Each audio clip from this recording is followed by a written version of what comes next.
Hello, I'm Tato Cat. Welcome to my channel. Today we are playing League of Voices. Previously, we got to have some more lighthearted times, which is nice after the fact that we almost got murdered by little monster things. And then we almost died a bit. I had an option where I could either listen to the guide and follow the guide like a smart person or not follow the guide, and I didn't follow the guide. All the same, Barkrit. I don't know if she would have died if I didn't do that, but I have a feeling she would have. So I did it. And we kept running and running and running, and now we're stopping for some reason, and that is where we left off. So let us continue. Emily's voice is tired, but his guard is up.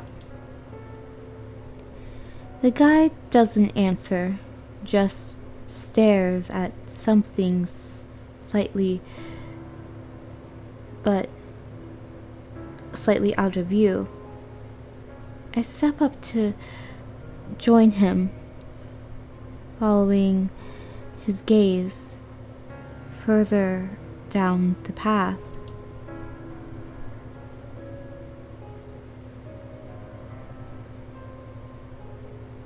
A person. There, curled up in a little ball, illuminated by the lantern's light, cowers a person.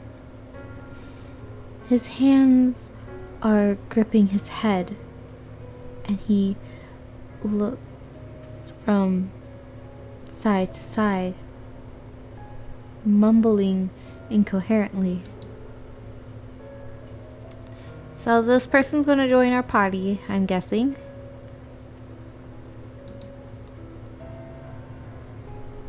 It's a man. I'm sorry. I'm sorry. I'm sorry. I couldn't.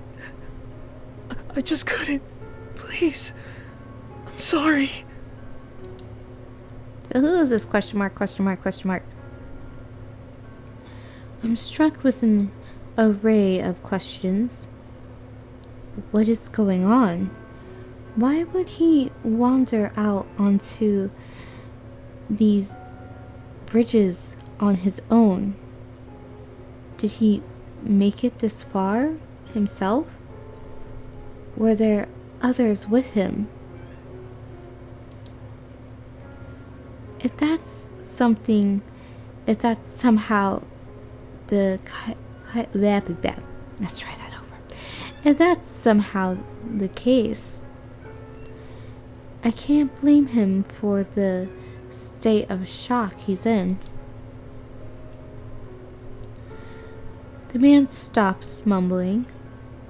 He glances above him, seemingly only just now having the strength to lift his head. His expression, the deepest sadness, along with the clear markings of terror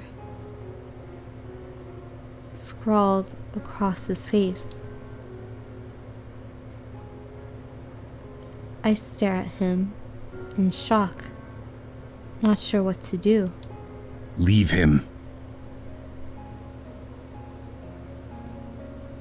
The guide seems to know what we're thinking all the time.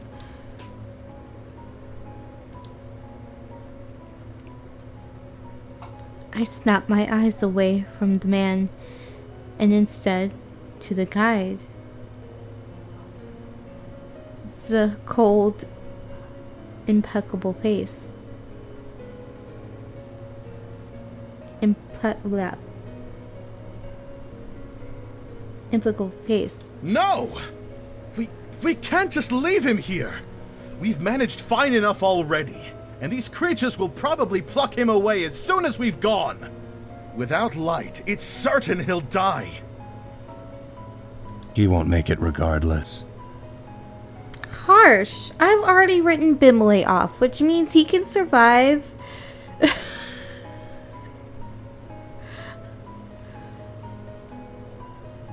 Arabella is kind of my only option, because, like I said, the guy seems important.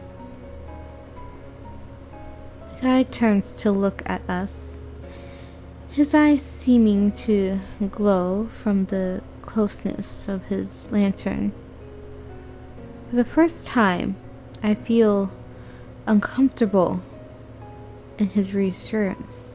Whoever shelters him will only risk dragging themselves down with him. Leave him.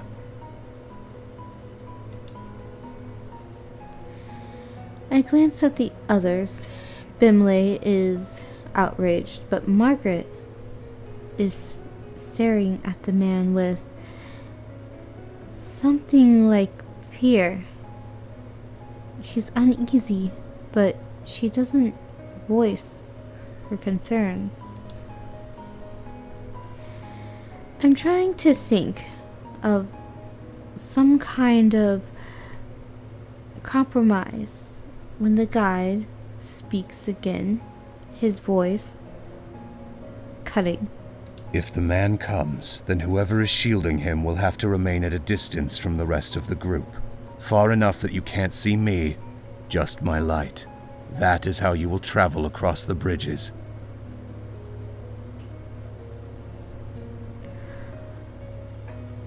Oh no, am I gonna have to make this choice? Am I gonna have to decide if this guy lives or dies before I even know who he is? Thing is, Margaret doesn't seem to like him. So he might just have to be left behind. I didn't agree to lead this man, and I won't. If you ask me to, I will leave you all behind.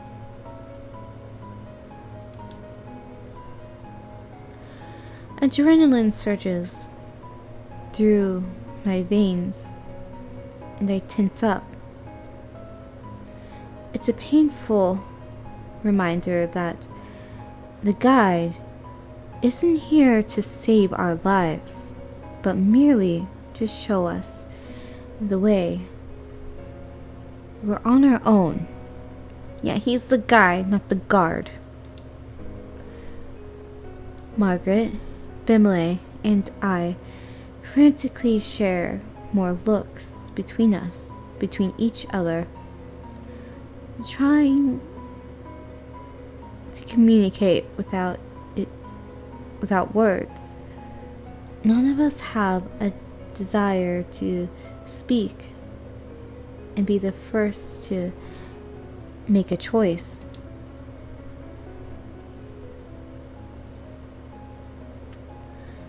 The man is standing now, though still hunched with his arms wrapped around himself, as if expecting a blow. He stares at the group. He stares at the ground rather than at us. Because of this, I'm having trouble reading his face. What exactly happened to him? Are you well, stranger? Do you know where you are and why you're here? He glances up. Not at me, but towards me. His eyes resting somewhere near my collarbone. I'm fine. You all can go on your way. Forget you even saw me here. That's absurd. You have no way to defend yourself. We can't leave you. Yes, I'm sure in your eyes I might not seem like much, but that's not exactly a fair shake. Maybe in a perfect world, every man would be as large as you. But that's not how things always go. Doesn't mean I'm defenseless. That's true. The man's response is meandering. The words themselves seem to be in good jest, but he's still barely looking at us, fidgeting with his hands. Bimley throws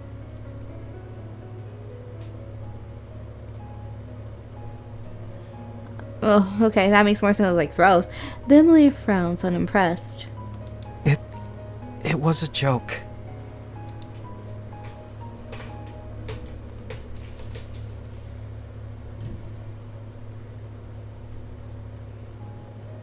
He smiles hesitantly, making eye contact with each of us for the first time. What part of it was supposed to be the joke? Do you... Never mind. Oops. Forget that too.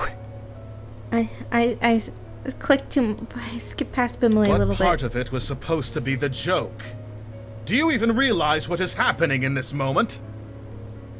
Never mind. Forget that too. Point is, I'm alright. You were curled up in a ball when we met. Exactly. Something must be wrong with you. Oh no, sounds like you've been talking with my father. He lets out a weak little laugh, coupled with an eyebrow raise, voice trembling. No one really knows what to make of this. The man gives a small wave and begins down the path we came.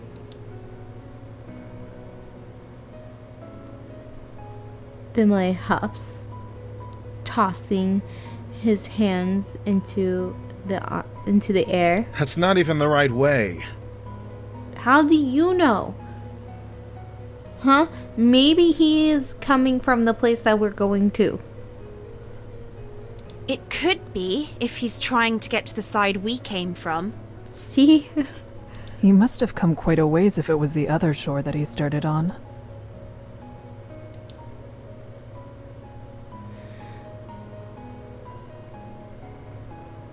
The man's smile grows. Good. That's not so bad.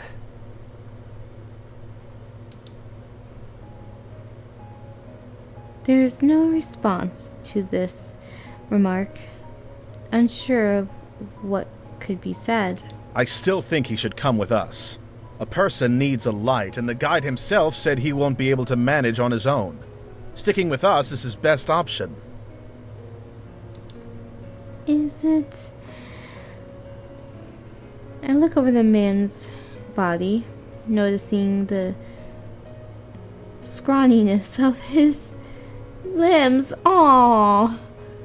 Scrawny, but not necessarily lacking in muscle. He's wiry. The bravado he was showing as he tried to leave us has faded yet again. And now he's standing quietly, looking at us as if watching a play.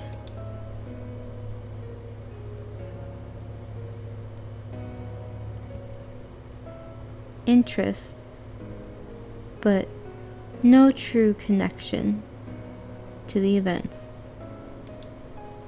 It's easy for you to say such things, but whose light are you offering? Yeah, you don't have a light, Bimmy. It's not mine, and you are putting her in even more danger with your own presence already.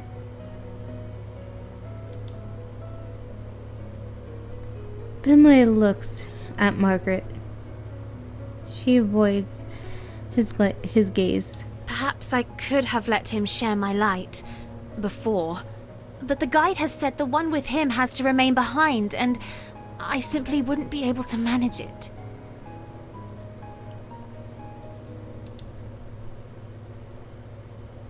Bimley's hands turn into fists. He looks away, but doesn't say anything. For a moment, no one does. I feel a cold sweat on my brow as what I feared comes to pass. He's stopping us from protecting another. Why must he get involved now? Why can't he not leave us to make our own decisions? Why is he stopping? Because before it was merely inconvenient. Now it is basically almost impossible. You... Don't worry about me. I'll be on my way now.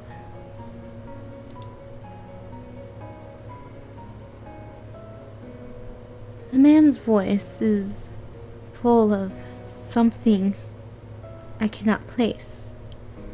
And he starts to shuffle back down the way we came, arms still clenched around himself. Margaret might not be able to take him on. Oh, might not be able to take him. But there's another way this could be solved.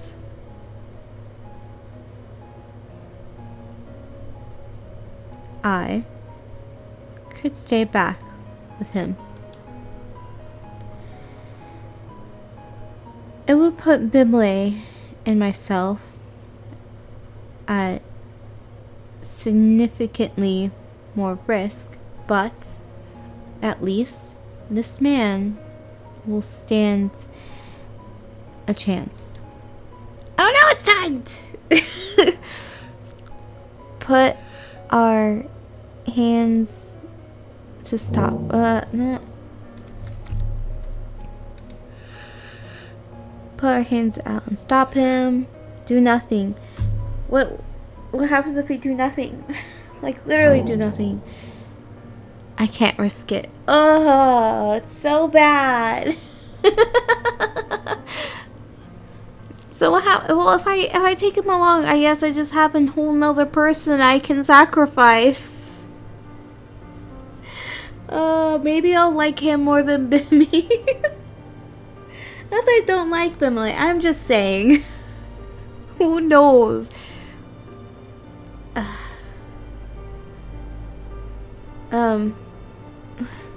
We'll take him with us. We'll see how Margaret reacts to taking him with us. That's the true.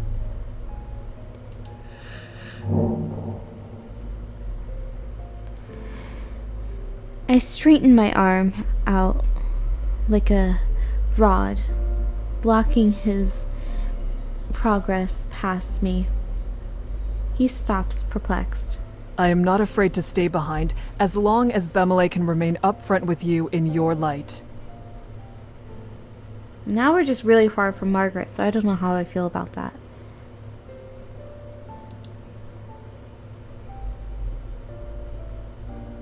The guy doesn't say anything.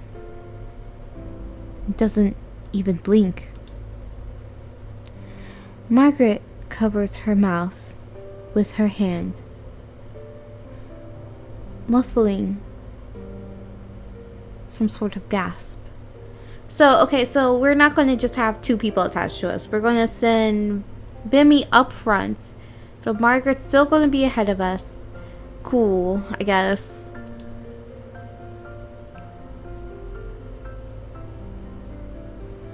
Bimley smiles sadly at me. One can always count on you, Kika. Because I don't want her to see me as a person who just sacrifices people, even though that is exactly who I am. In this case, you know, because I will. Because I had to get to the end of the game.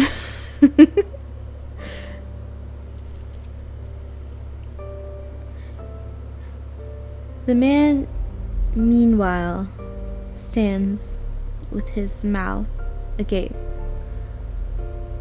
truly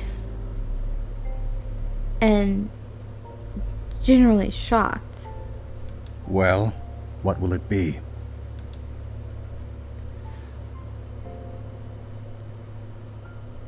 Margaret sputters for a second, searching for words, but clearly unaware of what to say.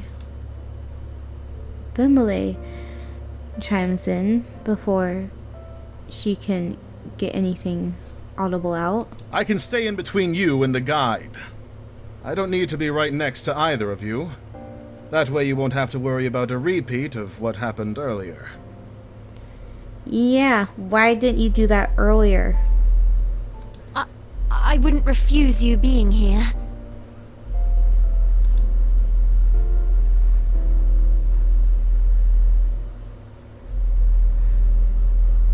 The guide doesn't acknowledge them. He stares at the stranger. The man shakes under the attention. No, really. I could just go on my own. It's fine. Clearly it's not, though.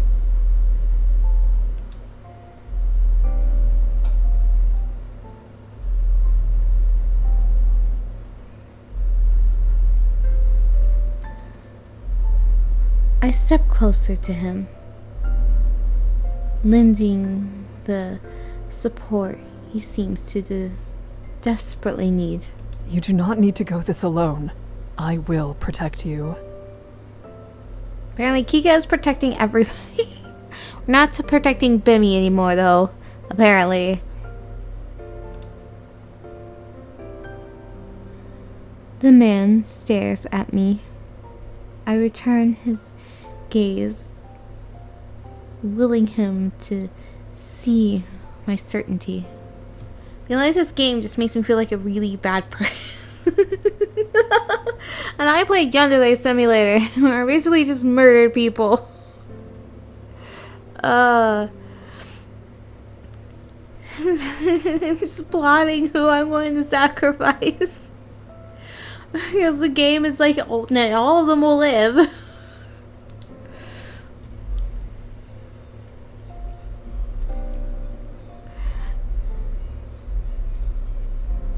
There need to be no blood spilled tonight. Slowly, the fear melts off of his face, replaced with something like resignation. Then drops his gaze to the floor. Okay. All right.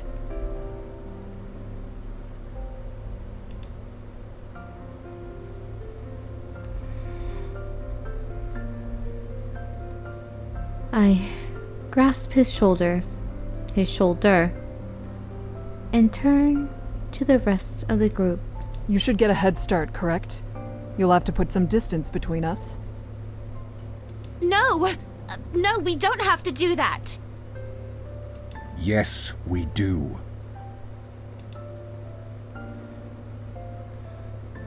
Unnervingly, there's a hint of an emotion in the guide's usually empty voice. Anger. He starts to walk, not waiting for a reply. Margaret grits her teeth, eyes filled with tears, face flushed. She mumbles something in a small voice.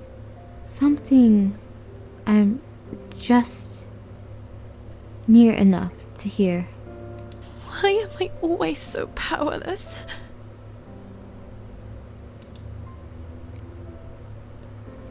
The statement catches me somewhat off guard. Margaret, powerless? She's not a mercenary, to be sure, but she seems so certain of herself. Then again, I don't know the reason she needs to cross this lake. Before I can decide whether I should respond, the tears fade from her eyes.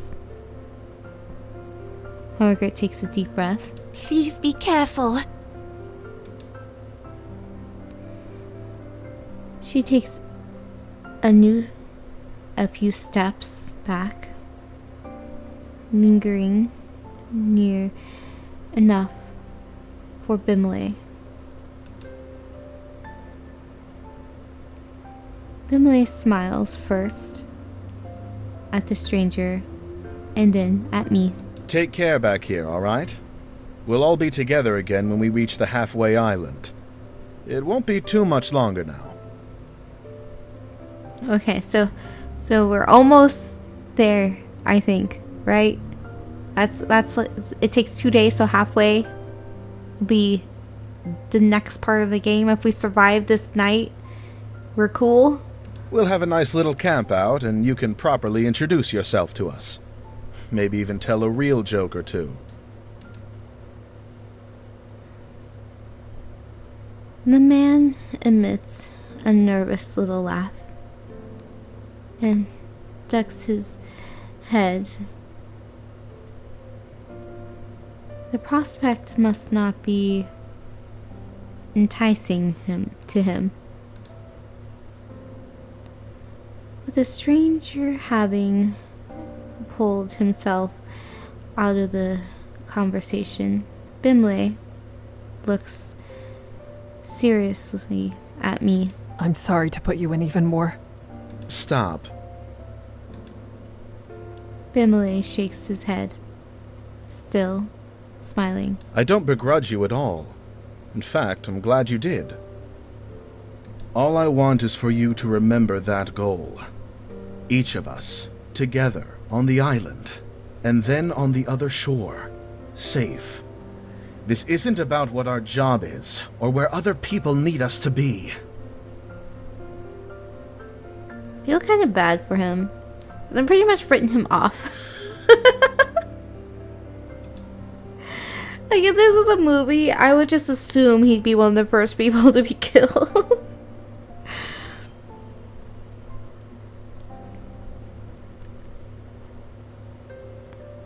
Or at least, or the last person to be killed. Either way, he dies. I nod in response. Bimley opens his mouth, then closes it. He swallows hard. You two. I'm surprised to hear his voice wavering slightly. He swallows again, then continues. You two should look out for each other.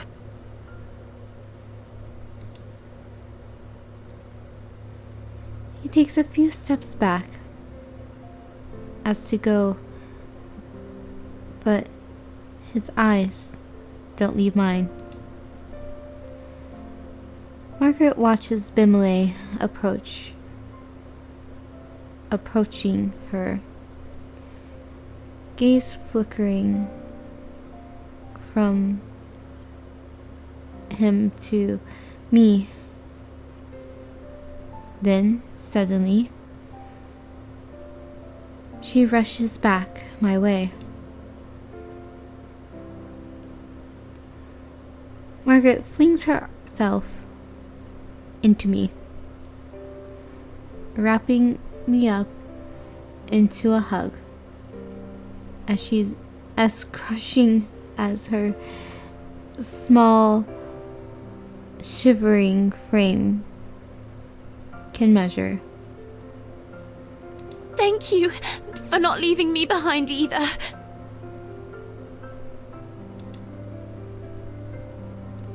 See, I feel like she wouldn't have done that if we didn't save him. So maybe it is a good choice. Who knows? We'll see.